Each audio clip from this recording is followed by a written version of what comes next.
Hello viewers, আসসালামু আলাইকুম। আজ আমি আপনাদের সামনে এমন মজার একটা আমের আচার রেসিপি নিয়ে আসলাম, যা খেতে ছোট বড় সবারই ভালো লাগবে। আর এই আচারটা ফ্রিজ ছাড়া 2-3 মাস পর্যন্ত সংরক্ষণ করতে পারবেন, আর নর্মাল ফ্রিজে রেখে সারা বছরের জন্য রেখে খেতে পারবেন। অনেকেই তেলের মধ্যে চুবিয়ে রাখা আমের আচারটা পছন্দ করেন না। যারা পছন্দ করেন না তাদের জন্য তো এই আচারটা খুবই ভালো লাগবে। আর সারা বছর জুড়ে এই আচার থেকে আপনারা আমের অরিজিনাল টেস্টটা পাবেন। তো কথা না বাড়িয়ে এখন চলে যাচ্ছি আচার বানানোতে। এখানে আমি বড় সাইজের 5 কেজি কাঁচা ফজলিয়াম নিয়েছি। আমি এই আচারটা সাধারণত ফজলিয়াম দিয়ে তৈরি করে থাকি। ফজলিয়ামের আটিটা কম থাকে এবং আঁশ থাকে না। তারপরে আরেকটা সুবিধা হচ্ছে এটাতে চিনি কম লাগে, কারণ ফজলিয়ামটা টক কম হয়। এখন আমি সবগুলো আম একে একে ছিলে নিচ্ছি। কাঁচা ফজলিয়ামটা সাধারণত আমের সিজনের শেষের দিকে পাওয়া যায়। তো আপনারা কিন্তু এভাবে আম কিনে সারা বছরের জন্য এই আচারটা বানিয়ে রাখতে পারেন। আমার বাসার কেউ তেলে দেওয়া আচারটা খুব একটা পছন্দ করে না, যার কারণে আমি এই ফজলিয়াম দিয়ে একটু বেশি করে আচার তৈরি করে থাকি। তো আমার আমগুলো ছিলা হয়ে গেছে। আমি এখন আমগুলো খুব ভালো করে ধুয়ে পরিষ্কার করে নেব। আমগুলো ধুয়ে নেওয়ার পর আমি এভাবে টুকরা টুকরা করে আমগুলো কেটে নিয়েছি। এখন এই আমগুলো আমি একদম পানি ছাড়া সিদ্ধ করে নেব। পানি দিলে কিন্তু আচারটা ভালো হবে না, আর পানিটা শুকাতে অনেক সময় লাগবে। এর মধ্যে আমি 1/2 চা চামচ লবণ দিয়ে দিয়েছি, আর 2 কাপ পরিমাণ চিনি দিয়ে দিয়েছি। আমগুলো যেহেতু মিষ্টি, চিনির পরিমাণটা একটু কমই লাগবে, তবে চিনিটা আপনাদের পছন্দ মতো টেস্ট অনুযায়ী দিবেন।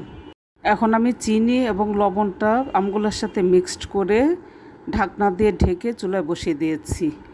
চুলাটা মিডিয়াম ফ্লেমে রেখে আমি আধা ঘন্টার মতো আমগুলো সিদ্ধ করে নেওয়ার পর এখন আমগুলো সিদ্ধ হয়ে গিয়েছে। যে আস্ত আমগুলো আছে আমি ডাল ঘুটনি দিয়ে এভাবে ভেঙে ভেঙে দিচ্ছি। চিনি এবং লবণটা প্রথমে দেওয়ার সুবিধা হচ্ছে চিনি এবং লবণ থেকে যে পানিটা উঠবে সে পানি দিয়ে আমগুলো সিদ্ধ হয়ে যাবে। এখন সিদ্ধ করা আমগুলো একটা ননস্টিক প্যানে নিয়ে এর মধ্যে দিয়ে দিয়েছি 1.5 টেবিল চামচ পরিমাণ ভাজা পাঁচফোড়নের গুঁড়া, 1 চা চামচ পরিমাণ বিট লবণ এবং 1 টেবিল চামচ পরিমাণ চিলি ফ্লেক্স। এখন আমি সবগুলো উপকরণ আমের সাথে খুব ভালো করে মিক্সড করে নিচ্ছি। চুলাটা মিডিয়াম ফ্লেমে রেখে অনবরত এভাবে নেড়ে চেড়ে আমি আমটা জাল করে নিচ্ছি। প্রথম দিকে একটু সাবধানতা অবলম্বন করতে হবে, কারণ ছিটে গায়ে পড়তে পারে। এখন আমি এর মধ্যে 2 টেবিল চামচ পরিমাণ সরিষার তেল দিয়ে আবারও নেড়ে চেড়ে নিচ্ছি। এভাবে নাড়াচাড়ার মধ্যে রাখতে হবে, খেয়াল রাখতে হবে নিচে দিয়ে যেন লেগে না যায়। এভাবে অনবরত নেড়ে চেড়ে আমের পিউরিটা একদমই শুকিয়ে ফেলতে হবে।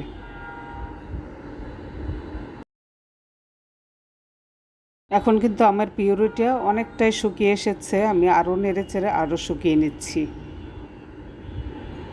এই আমের আচারটা বেশ খানিকটা সময় নিয়ে করতে হয়, আর চেষ্টা করবেন ননস্টিক প্যানে দেওয়ার জন্য, কারণ অন্য কড়াইতে দিলে এটা নিচে দিয়ে লেগে যেতে পারে। এখন কিন্তু আমের থেকে একদম পুরোপুরিভাবে পানিটা শুকিয়ে গেছে। আমি চুলার থেকে নামিয়ে নিয়েছি।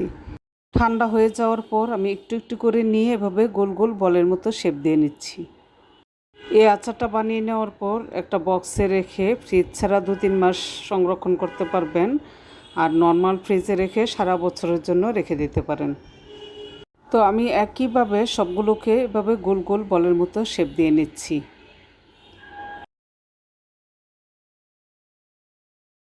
তো আমি সবগুলোকে এভাবে গোল গোল বলের মতো শেপ দিয়ে নিয়েছি। আপনারা চাইলে কিন্তু ছোট বড় যে কোনো শেপ দিয়ে নিতে পারেন। তো ভিউয়ার্স, আপনাদের কাছে রেসিপিটা কেমন লেগেছে আমার কমেন্ট বক্সে জানাবেন। আশা করি আপনাদের কাছে ভালো লাগবে। আপনারা যারা আমের আচার খেতে পছন্দ করেন তারা যদি এভাবে আমের আচার বানিয়ে খান তাহলে টেস্টটা একটু ডিফারেন্ট লাগবে, আপনাদের কাছে ভালোও লাগবে। তো ভিউয়ার্স, সবাই ভালো থাকুন, সুস্থ থাকুন। সামনে আবারও দেখাবো অন্য কিছু নিয়ে। আল্লাহ হাফেজ।